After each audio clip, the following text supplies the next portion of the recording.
Bapak Ibu, sebelum kita masuk dalam pembacaan perenungan firman Tuhan pada pagi hari ini, ada baiknya kita berdoa lebih dahulu. Mari kita berdoa.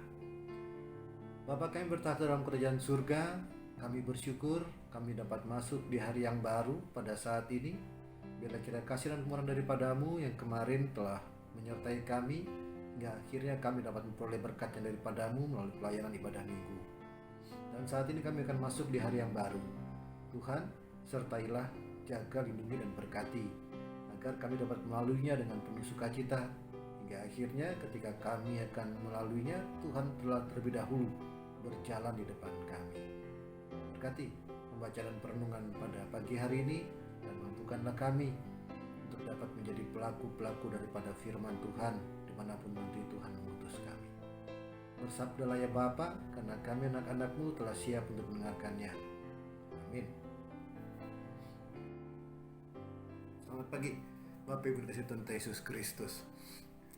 Kemarin kita sudah sama-sama membaca dan merenungkan tentang hal perjamuan atau jamuan kasih yang dilakukan oleh jemaat di Korintus pada waktu itu, untuk akhirnya Paulus memberikan satu penilaian bahwa apa yang telah mereka lakukan itu adalah benar adanya. Paulus di sana marah karena jamuan melakukan itu ternyata hanya untuk menonjolkan diri seseorang saja atau menonjolkan kemampuan daripada orang-orang yang mampu. Tidak ada unsur pelayanan di sana. Oleh karena itu, bacaan kita pagi hari ini mau menceritakan bahwa masing-masing kamu mempunyai karunia. Maknai karunia yang telah Allah berikan itu. Jangan sia-siakan karunia-karunia yang telah Allah berikan itu.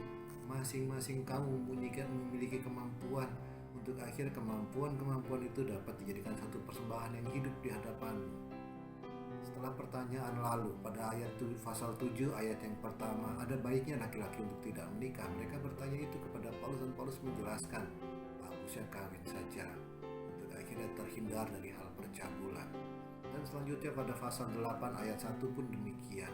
Dan saat ini Paulus menjelaskan akan tubuhmu, jangan kau sia-siakan dengan penyembahan pada berhala yang mati itu, yang tidak ada gunanya, hingga akhirnya engkau tidak tahu apa yang harus kau kerjakan selanjutnya, seolah-olah apa yang kau kerjakan itu adalah benar.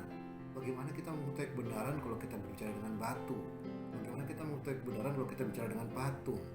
Tidak bisa kita mengetahui kebenaran pada waktu itu. Oleh itu Paulus mengatakan, pergunakan tubuhmu itu, karunia-karunia apa yang telah Tuhan berikan bagimu, untuk akhirnya kau dapat melihat arti keselamatan yang telah Tuhan berikan dalam hidupmu. Ya, kita lihat ayat yang ketiga dikatakan, terkutuklah Yesus, dan tidak ada seorang pun yang dapat mengaku Yesus adalah Tuhan selain oleh Roh Kudus. Mereka berkata seperti itu seolah-olah mereka melihat bahwa apa yang dilakukan oleh Yesus itu adalah kesia-siaan.